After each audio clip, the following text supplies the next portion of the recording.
Hello সবাইকে, আশা করি তোমরা সবাই খুব ভালো আছো। আমার একটা নতুন ভিডিওতে তোমাদেরকে ওয়েলকাম। কিছুদিন ধরে আমি একদমই ভিডিও আপলোড করতে পারতাম না বা পারছিলাম না। তার কারণ হচ্ছে তোমরা সবাই আশা করি জানতে পেরে গেছো যে আমার বেবি ডেলিভারি হয়েছে, আমার বেবি বয় হয়েছে। আর সবথেকে বড় কথা, সবাই ফেসবুকে অনেক কনগ্র্যাচুলেশন জানিয়েছে, তার জন্য থ্যাংক ইউ সবাইকে। আর এটা ছিল 1 তারিখ, মানে 1 ফেব্রুয়ারি আর্লি মর্নিং আমরা বেরিয়ে পড়েছিলাম হসপিটালের উদ্দেশ্যে। সময়টা ছিল 5:30 পৌনে 6টা সামথিং, এরকম কিছু একটা হবে। স্নান করে একদম ঠাকুরকে প্রণাম করে সকালবেলা বেরিয়ে পড়েছিলাম হসপিটালের উদ্দেশ্যে।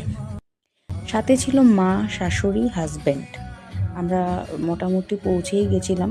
আর দেখো, তখনও অবধি রাস্তায় লাইট ফাইট জ্বলছে, মানে পুরোপুরি সকাল তখনও হয়নি। জাস্ট অ্যাক্রোপলিস ক্রস করলাম। ও হ্যাঁ, আমার বেবি হয়েছে কসবায়, যে মাদারহুড নার্সিংহোম হয়েছে, ওমেন অ্যান্ড চিলড্রেন স্পেশাল যেটা, তো সেখানে আমার বেবি ডেলিভারি হয়েছে।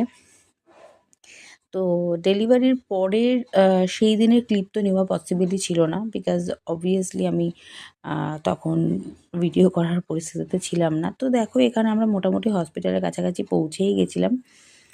আর হাসি মুখে, ইচ্ছাই ছিল, মানে অ্যাকচুয়ালি ভেতরে তো খুব নার্ভাস হয় ফিল, তো ইচ্ছা ছিল হাসি মুখে ওটি রুমে ঢোকার।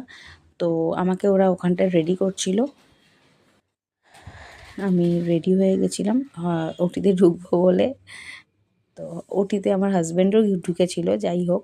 আর এটা ছিল আমার রুম, এটা 12 শেয়ার ছিল। তো বেবি হওয়ার পর ওরা ওখানটায়, মানে ওই রুমের বাইরের ডোরটা খুব সুন্দর করে ডেকোরেট করেছিল, যেটা আমার খুব ভালো লেগেছিল। তো সাথে থাকো, আরও অনেক ভিডিও নিয়ে আমি দেখা করছি। বাই।